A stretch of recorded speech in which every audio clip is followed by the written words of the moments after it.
Welcome again to our today's webinar, where we are talking about urogynecological rehabilitation. And as mentioned already, I'm your host. I am the clinical manager here in EGZOTech.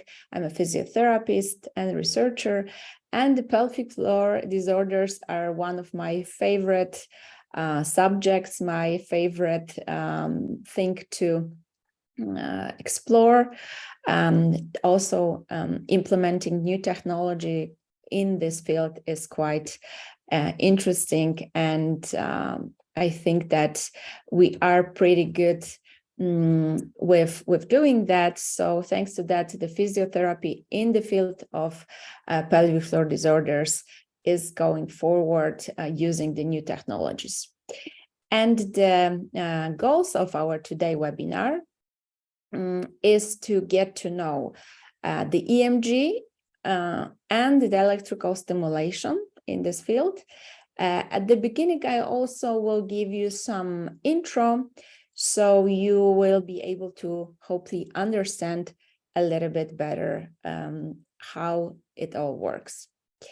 And at the end, we'll give you example of a patient, and again, hopefully this will give you a clearer view. All right, so let's start with some short anatomy lesson in the field of the pelvic floor.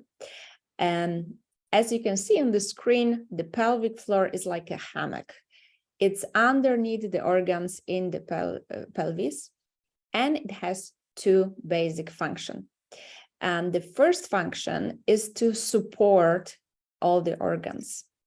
And the second one is to close around those organs as fast as possible to prevent, for example, some of the leakage. And this is why the pelvic floor has two kinds of fibers. The slow fibers, which is around 70% of all the fibers, and the fast twitch fibers, just to give you this fast contraction and to, again, prevent the dysfunction, prevent the leakage. And also the pelvic floor has three layers. And the layer that we will talk today about is the deepest layer. It's mostly the levator ani muscle and coccygeus muscle. But you also need to know that levator ani has also like three layers, which comes from the front. Like you can see the red muscle here, it's a puborectalis muscle, and the second one is pubococcygeus muscle. And those two muscles will be very important in terms of the electrode application, and I will show you later why this is good to know, those two layers, the one in the front and then another one a little bit in the back. And we already said that the most common pelvic floor disorders are incontinence, and here we will have stress, urge, and mixed incontinence. And the stress incontinence, you might be familiar with the situation where somebody sneezes or jump, and then there is urine leakage because of the increase of the pressure in the abdomen. The urge incontinence is where you have to really go to the bathroom like right now. So the urge need to urinate can be an issue. Okay.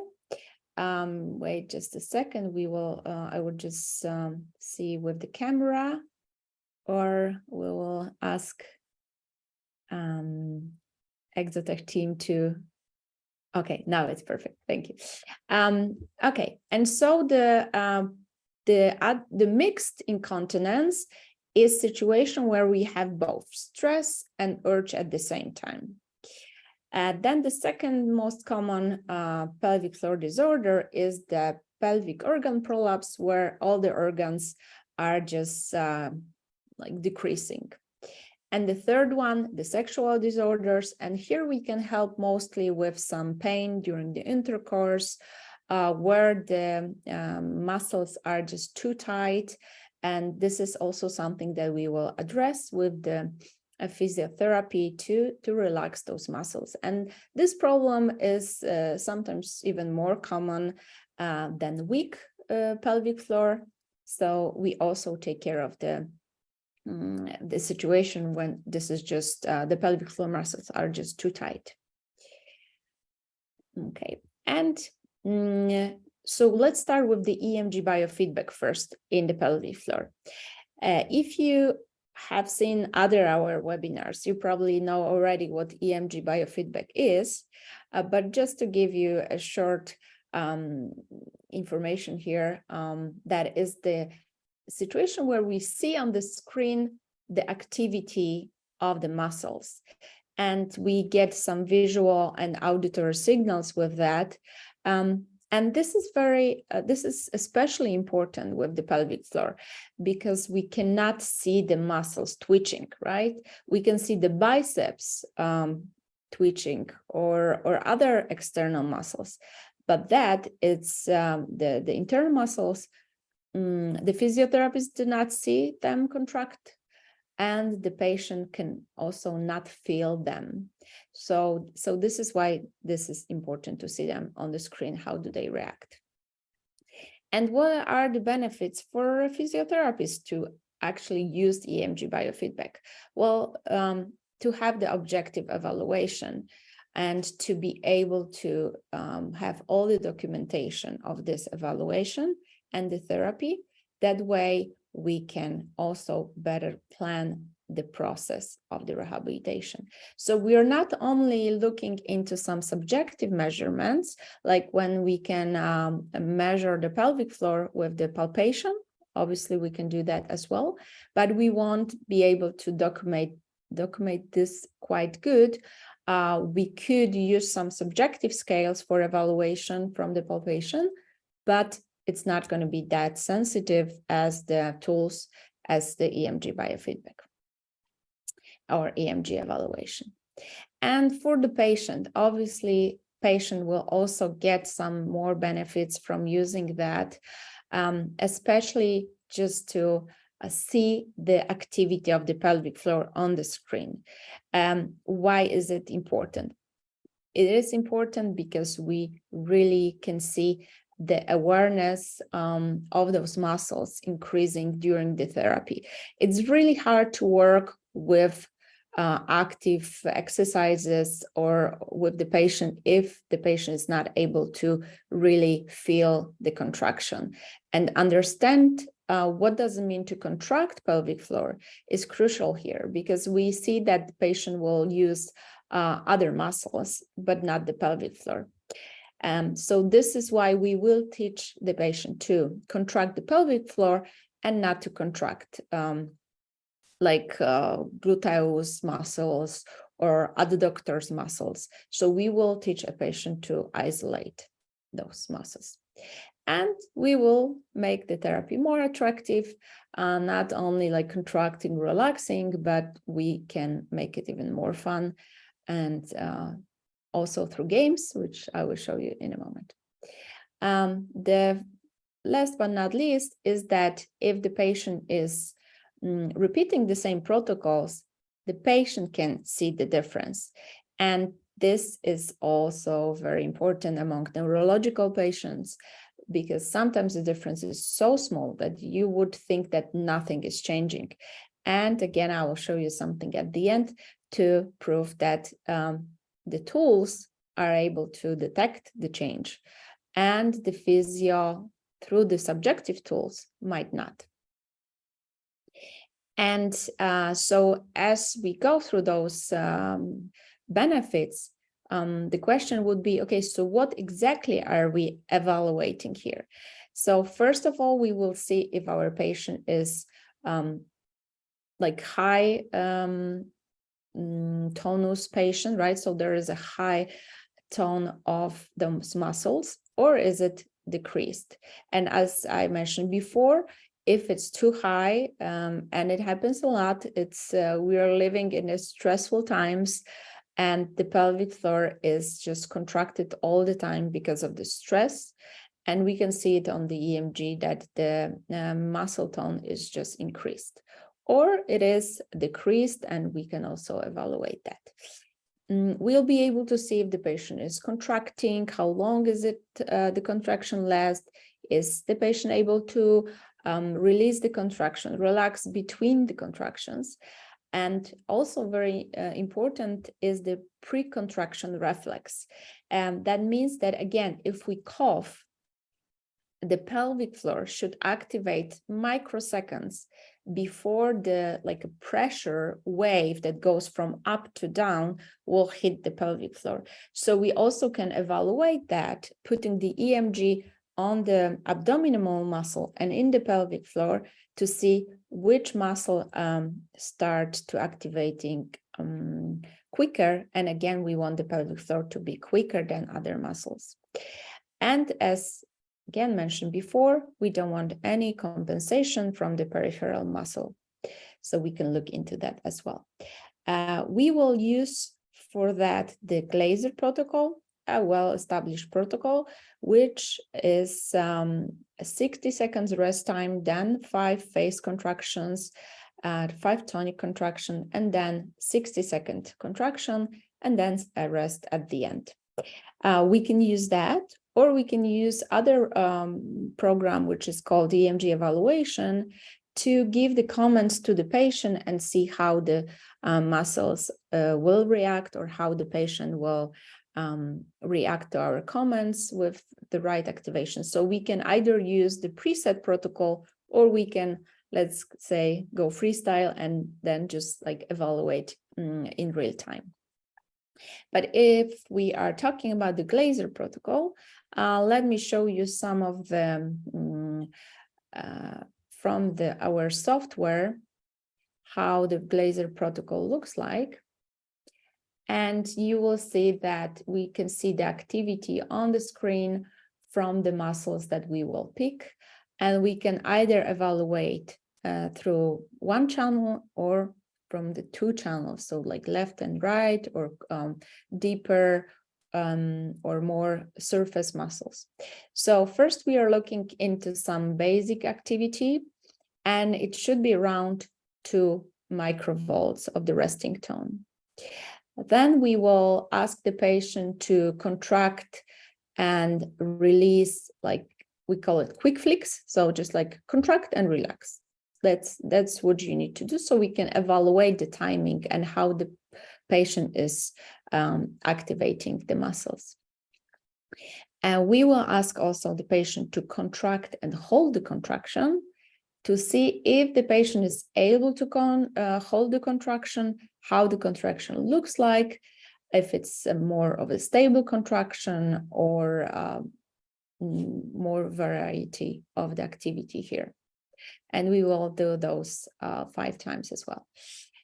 And at the very end, we will ask the patient to contract, to have one long 1-minute contraction. And then this is how we will evaluate the endurance of the muscles.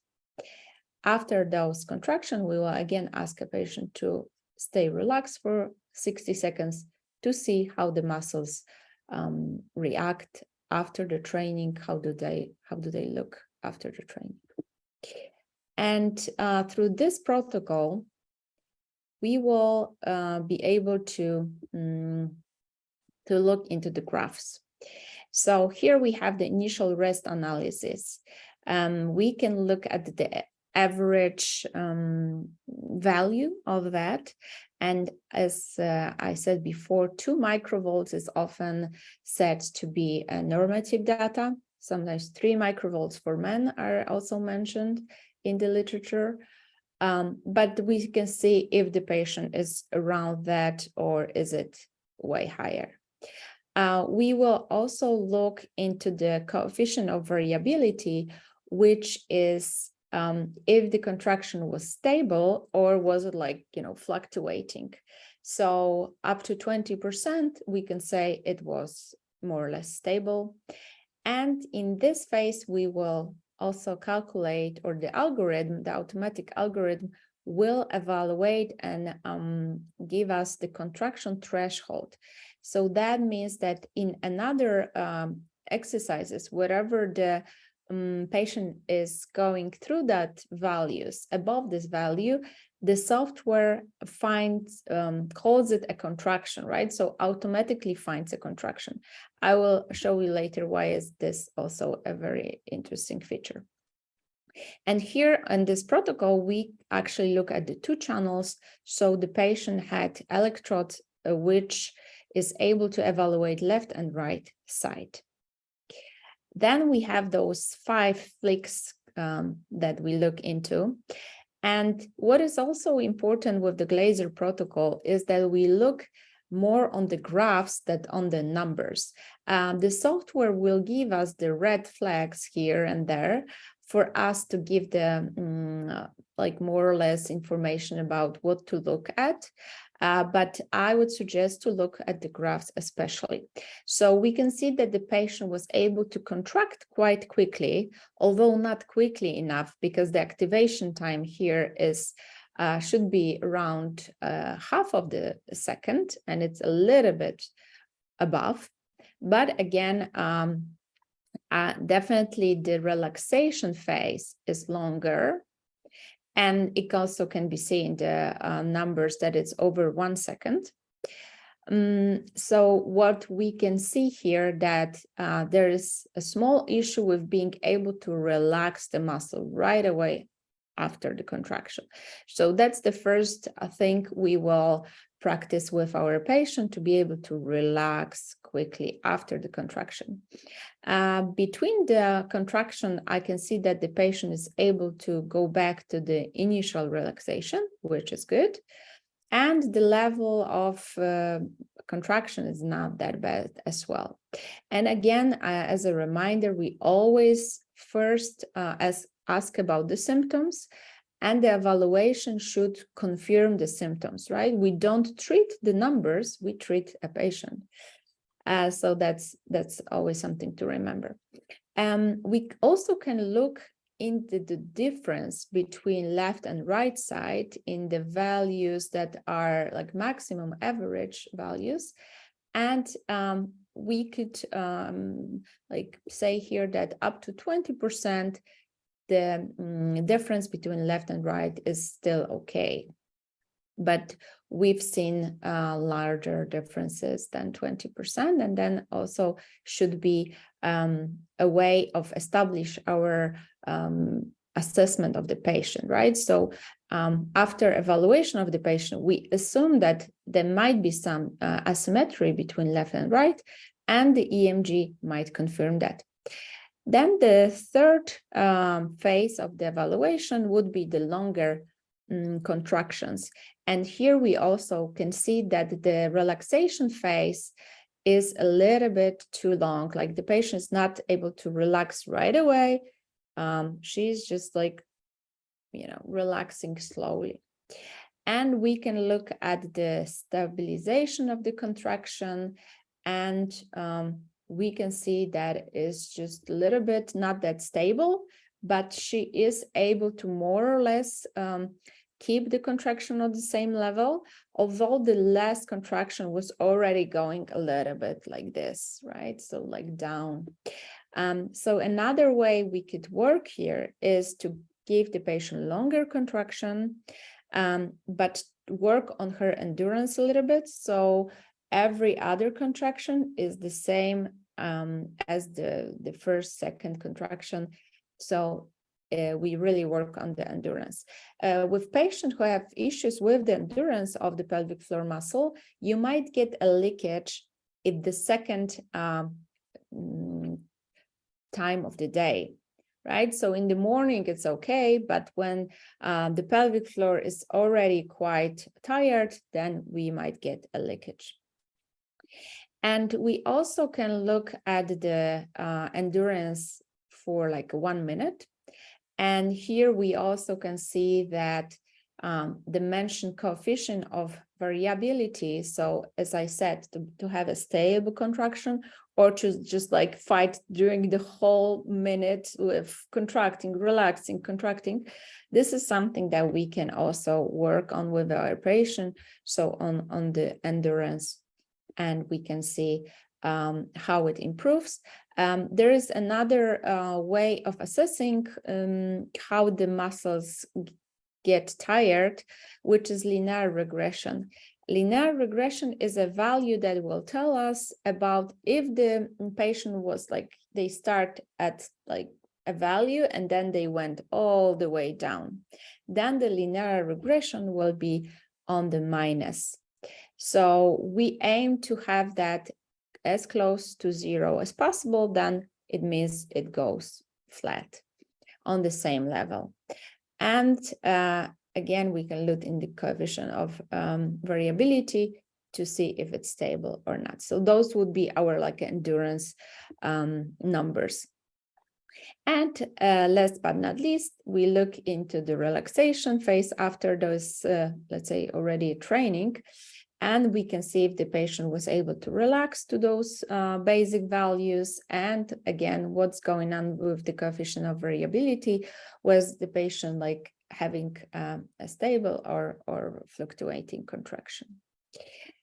And here you have an example of this patient that we mentioned in the graphs in the Glazer protocol.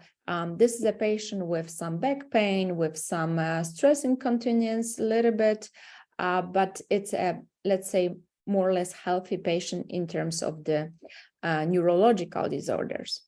But the second patient is a patient with some neuro disorders and with some increased activity of the pelvic floor.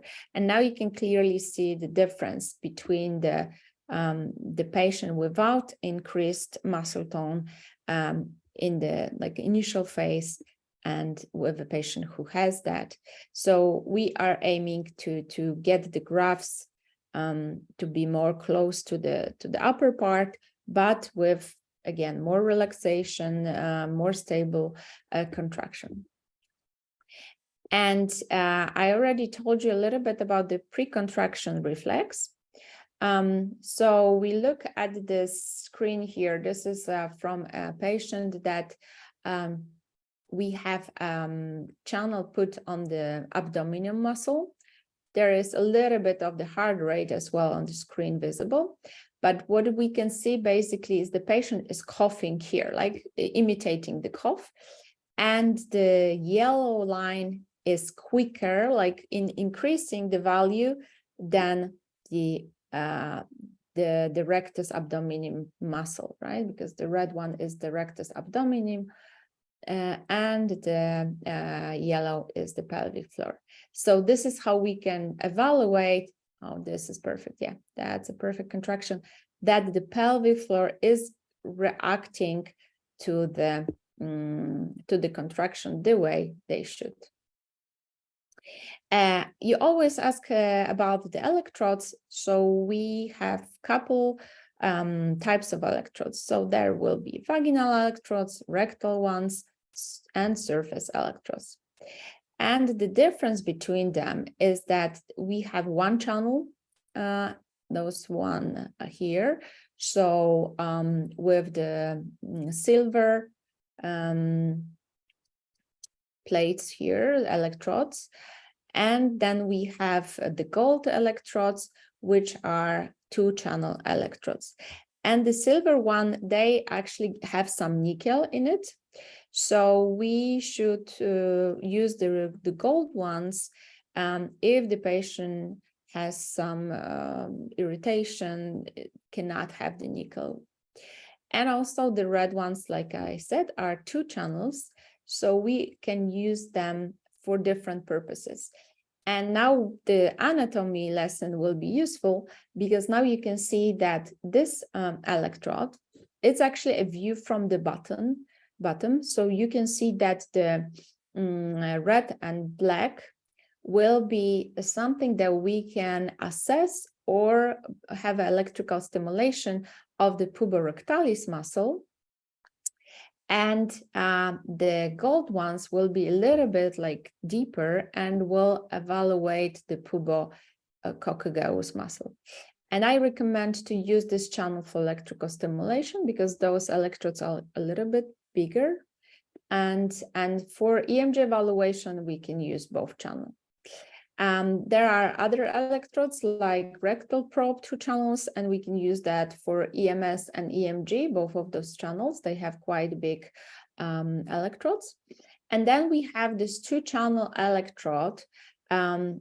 It's you could see it on the screen on the slide before, but I would recommend it rather for EMG because the electrodes for electrical stimulation are quite small, so it might be actually not that pleasant during the electrical stimulation. I would rather recommend bigger electrodes, like just the electrode itself. Okay, and the surface electrodes, we are using it to evaluate the muscles that should not take part in the activating the pelvic floor, which is the rectus abdominis muscle, the gluteus maximum muscle, or the adductores. So all those muscles should be relaxed during the contraction of the pelvic floor. Actually the transversus abdominis, it's the muscle that should be activated during the pelvic floor training, but those should not. And this is how we work with patients. So there are 3 stages of the rehabilitation. First, we will evaluate the muscle, right? So we will use the Glazer protocol. We will use the programs from the EMG or the electrical, here EMG mostly. Let's talk first about EMG. And we can use some games, but the first stage of the training is more about getting to know where the muscles are and learning to isolate them, to not compensate. That would be the most important in this stage. The second stage is when we already find those muscles and we want to increase the strength, endurance, speed, timing, whatever we've seen in the Glazer protocol. This will be the time to improve that. And we can use, again, the programs that are available in the software, or we can create our own exercises with it. And the third stage is like putting it all together, because the pelvic floor muscle are actually the stabilization muscle. So together with the transversus abdominis, together with the spine multifidus muscles, we should create, like we call it a muscle cylinder that will put it, have it all together. And the stabilization exercises will be also a part of the process to working with a patient. And of course, a lot of education here and giving some good tips to our patient for their everyday life, and some home exercises as well. In terms of effectiveness of the EMG biofeedback exercises in the pelvic floor, there are studies to confirm that. One of the most known studies is the one that they took 263 women and evaluate, like 390 altogether, but 263 completed the full training. And they were evaluating the progress. Most of the patients had stress urinary incontinence, 20% had mixed. And 95% of patients reported improvement. It's also measured through more objective assessment. And it was out there, the improvement. They were able to decrease the symptoms. And the muscle work increased. And then even after almost 3 years, they did the follow-up, and still 71% confirmed the improvement, which persisted after the therapy. And how to choose the training? To the patient needs based on the evaluation, different positioning, and then adjust also the number of repetition, serious, and not have the compensation with it. Okay, so that we had the EMG biofeedback, and a couple words also about the electrical stimulation in pelvic floor therapy. The type of current we are using here is the most common would be the low frequency biphasic current with the rectangular and symmetric and asymmetric pulses. And we will choose the frequency according to the fibers that we want to improve and stimulate. And for that, there are parameters to be used to trigger special fibers. So the frequencies here, so let's say we wanted to work more on the slow fibers. And this is very common because, for example, when there is asthma among patients and they sneeze, cough a lot, then they train their pelvic floor for like a quick contraction, because when you sneeze, then the pressure goes down and then you activate your muscles in a quick flicks. And that means that you train your slow fibers to behave like fast. So to reverse this process, we can use the current and EMS to do that. And to trigger those fibers, we will use the frequencies between 8 and 33 hertz, the pulse duration 320, 720, like in this range. And in terms of the work time, it should be equal to the rest time between the contraction. If we want to trigger more the fast fatigue resistance, we will choose more or less the same frequencies, and shorter pulse duration, and the work time in terms of the rest time, it should be twice that long. And when we wanted to work on the fast fatigue, we will go with higher frequencies, even shorter pulse duration, and we will extend the rest time. And also a lot of physiotherapists ask us about what are the good parameters to decrease the muscle tension, right? Because I already said it is an issue and we see that. So actually, we also implemented that in the software. There are 2 programs for the relaxation of those muscles. And we are using really low frequencies. The pulse duration in the software we are using, the one of the program has 150 and the other one has 220 microsecond of the pulse duration. And we recommend the treatment time between 20 and 30 minutes. And we checked that and it really decreased the muscle tone. So that's a way to go. The frequencies that can be used also have a purpose, which, for example, if the goal of the therapy is to strengthen the muscles, the frequencies will be around 20 to 50 hertz. If we want to work with the overactive bladder, so we want to silence it a little bit, then we're using the low frequencies. And there's also tibial nerve stimulation that are often do with the patients.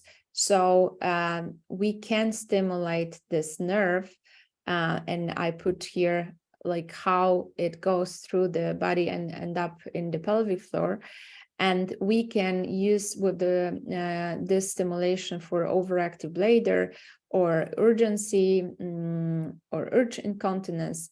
And then we will use the 10 hertz, 20 microseconds, and the amplitude of the current, up to 10 milliamperes.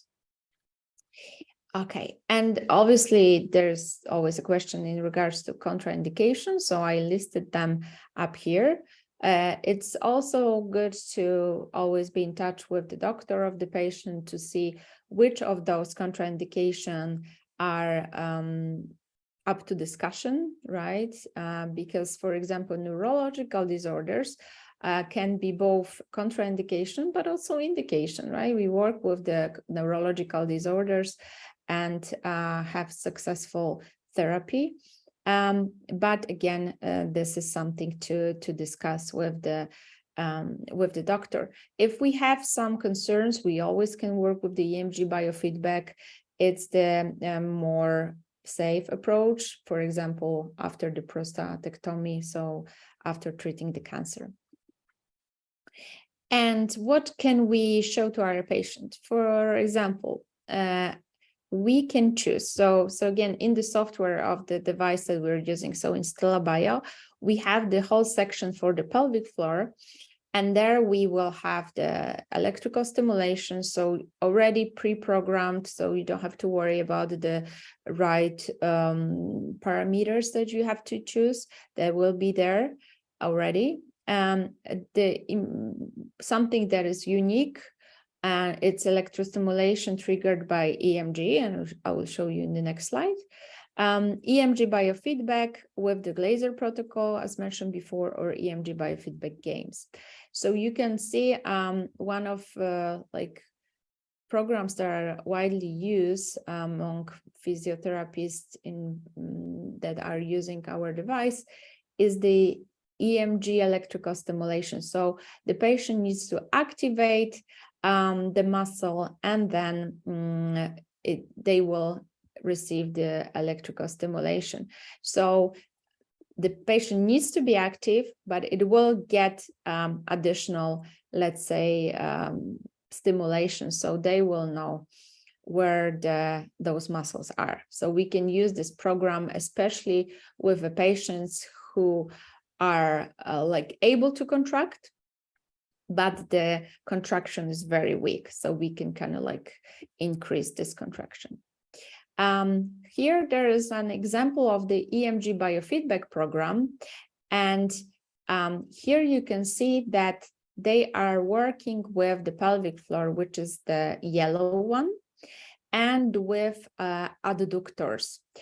Adductors are the blue one, and a patient and the physio can observe what goes first. So definitely adductors were activating first, and they were also like at the same time as the pelvic floor, right? This is a recording from a patient who was not able to differentiate between the pelvic floor and adductors. So they were really looking into the screen and like having a lot of those, you know, sometimes you have to even explain more than you train. So just to be aware of the difference, that the adductors needs to be relaxed and the pelvic floor needs to activate. And like here, wow, here you have that the pelvic floor went up first, let's say, more or less, but then adductors again came in. So, but already patient got the idea what's going on and how to work with it. And more repetition you're going with, it's going to be better. And also when you will increase the endurance of the pelvic floor, then you will get less of the compensation. And I said that it should be more fun. So there are games that you can use with the pelvic floor. So making burgers, right? So here you have the red arrow. So if the patient is activating, then the pelvic floor, it will go up, and then you're able to prepare burgers. Yeah, so. But the games are for those patients who already were quite good with the graphs and were not compensating, right? Okay. So last but not least, another game where you activating, you're going one direction. When you're relaxing, you're going another direction. So also to make it more fun, to make more repetition. But again, for the patient who already understood what to do, and now they need, you know, more fun. And here I have also interesting way to show you. In urogynecological physiotherapy, we always say that even the sound when you say something, influence the pelvic floor. And here we recorded when you say like click, clack, clock, right? How the pelvic floor is activating during this process. So this is actually the yellow activating. So that this is why you also can use this vocal stimulation on the pelvic floor when we speak, when we have a certain sounds, then we can activate.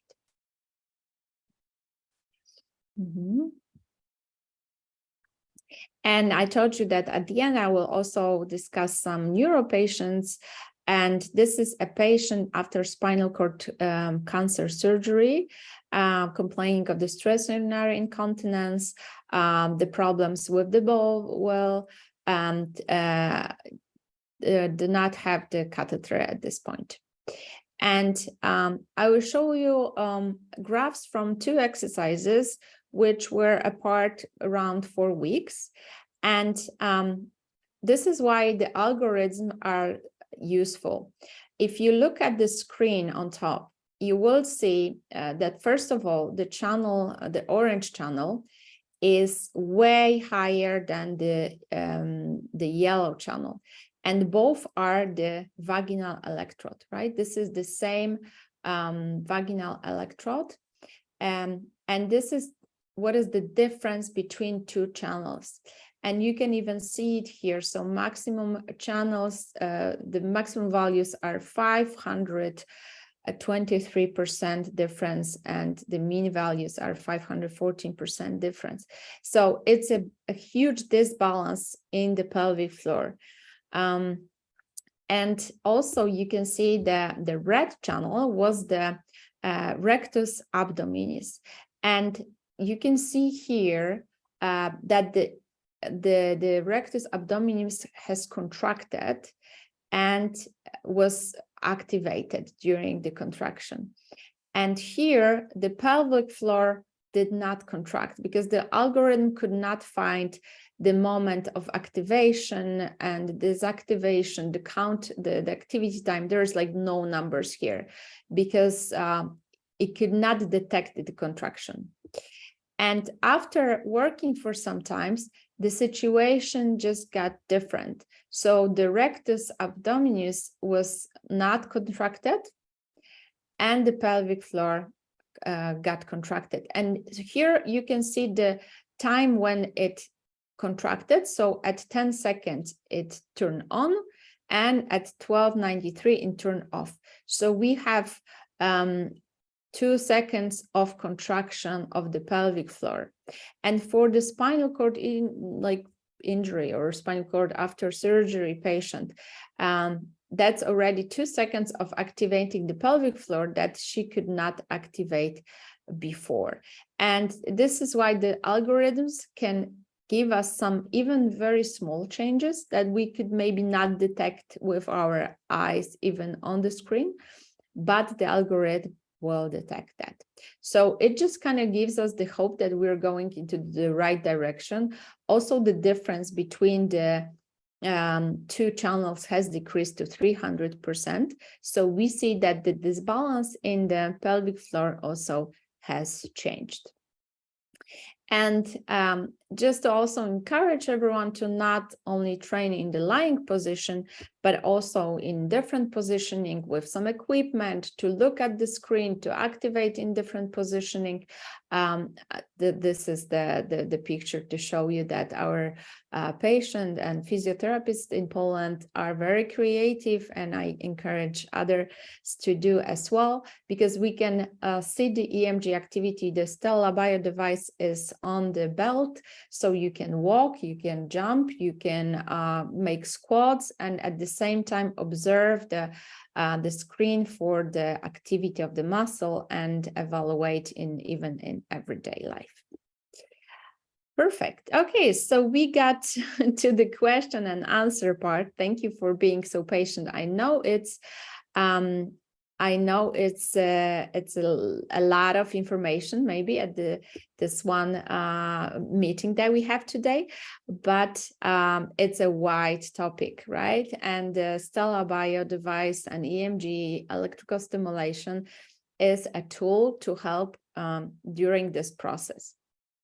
So I can see already some question on the question and answer chat. So again, if you have other questions, that now is the time also to write it down. So the question is, generally speaking, how much time would you devote towards each stages of the training? Unfortunately, the question will be, it depends, right? So we will first try to make sure that the patient understands and is aware of the pelvic floor muscle.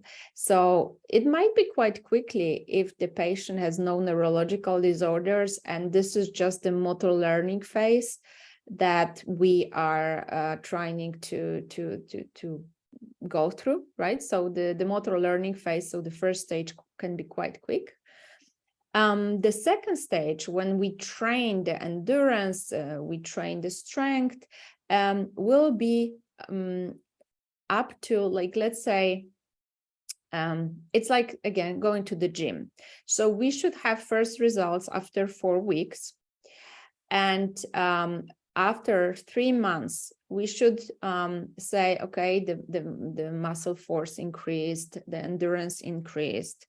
Again, it's like we would go to the gym for 3 months. We already can maintain some of those results or achieve those results. But if we want to like maintain those results, I would recommend at least working half of the year to be able to say, okay, I understand those muscles. They are well trained. I maintain this progress, and now I went through the automation phase. So that means that I'm using those muscles in everyday life. So whenever I'm picking something, my muscle automatically contract. I don't have to think about this anymore. So to get to this automation, then it might be even half of the year. So the general recommendation is that, for example, if the patient has scheduled a surgery for the stress incontinence, we should work at least half of the year with the physiotherapy, and then decide if the surgery is still needed. Because there are studies that show that around 60% of the patient canceled the surgery because the physiotherapy results were that good that they decide not to go through the surgery. Yeah, so that would be maybe the answer to the question. But again, the pelvic floor muscles get weak after the 25th year of our life, right? Then they just get weaker. So this is something that we should do all our lives to train them a little bit at least, so we know that we will not have any incontinence in the older age, right? So the third phase can be a longer phase. Obviously, we work a lot on the stabilization out there, which is the same what we would do with the pain in our lumbar region. And it might take different timing again to train the muscle and to maintain the results. There's another question. With the stimulation, is it true that patient doesn't have to actively engage? Thus, this is not biofeedback contraction by the patient. It's passive, but not an active rehabilitation, correct? Yes and no, right? If the patient is able to contract by themselves, we should try EMG biofeedback. Then we're not going to do the electrical stimulation to increase the strength. We might, however, use the electrical stimulation to decrease the tonus, right? So if the goal of the electrical stimulation is to decrease the tonus, then yes, then it will be passive exercise, but it won't be actually exercise. It will be more of a treatment. but we can combine those two, right? So if the patient is able to contract, but it's too weak, then we can combine the EMG with the electrical stimulation, and then we will have both, right? We will have active engagement, and we will have the stimulation of the pelvic floor. And the stimulation will, again, increase the awareness of those muscles, because the patient will feel the electrical stimulation. So the passive electrical stimulation to increase the strength of those muscles should be only used if there is no EMG activity and there is no way to engage a patient, right? Then we can use it as a first stage of the rehabilitation. But it's always better to contract actively than just passively use the electrical stimulation. Okay, what's a typical contraction value of a weak or incontinence patient, postnatal patient, and what's value for a healthy patient? So like I said, during the Glazer protocol, the values are just for the reference. There are different literature, different values that are out there. There is even a paper that I can send you out about the normative values in the Glazer protocol. But as physios, we look at the function more than the values, right? So the important part is that you're able to contract quickly and relax quickly. You're able to contract and hold. You're able to relax in between. This is the most important thing. But in terms of value, like I said, it's some of the reference are implemented in the software. So we say, okay, you should go up with the quick flick around 30 microvolts at least.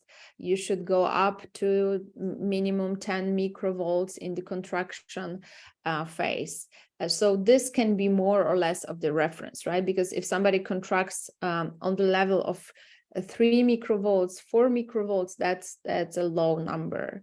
But there is not any official like a guideline that will give you an exact number of the microvolts and tell you, okay, this is not good, this is not good. You will see with the patient lower values, but the patient has no symptoms, right? Because the pelvic floor is functional enough for them, right? So then you don't treat the values. You just the EMG is always to confirm the symptoms, to try to find this balance between the muscles, but not to evaluate and say, okay, this is wrong or this is good. But again, it might be an indicator that if your values are really small and you don't have symptoms yet, maybe that's a clue to still train a little bit more, because you might get those symptoms soon, right? So yeah, with like 4 or 5 microvolts, I would probably recommend that. But again, there is no official guidelines for that in the literature. More of the functional view. Okay.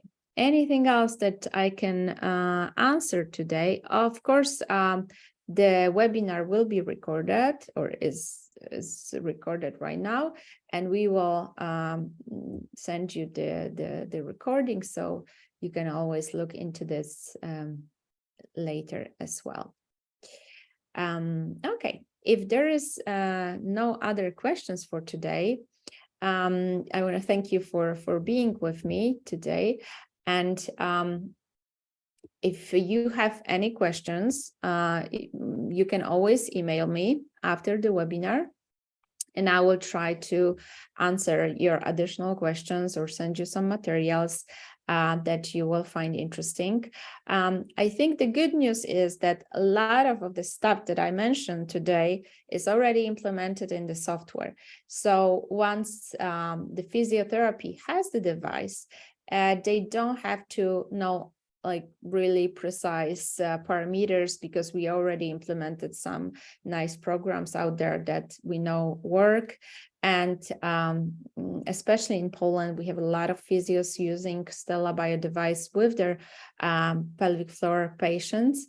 And that makes us really happy that both with patients that are neuro patients and with the let's say not neuro patients, they use Stella BIO for a better evaluation, for a good treatment, and having great results. Wonderful. Thank you so much again. Thank you, Stephen. Thank you, Rubena. I hope to see you on our next webinars. Another webinar, this time we will look more into the evaluation in our robotic device in Luna next time, next week. And so I hope to see you as well there. And again, have a wonderful day, and I see you next time. Bye-bye.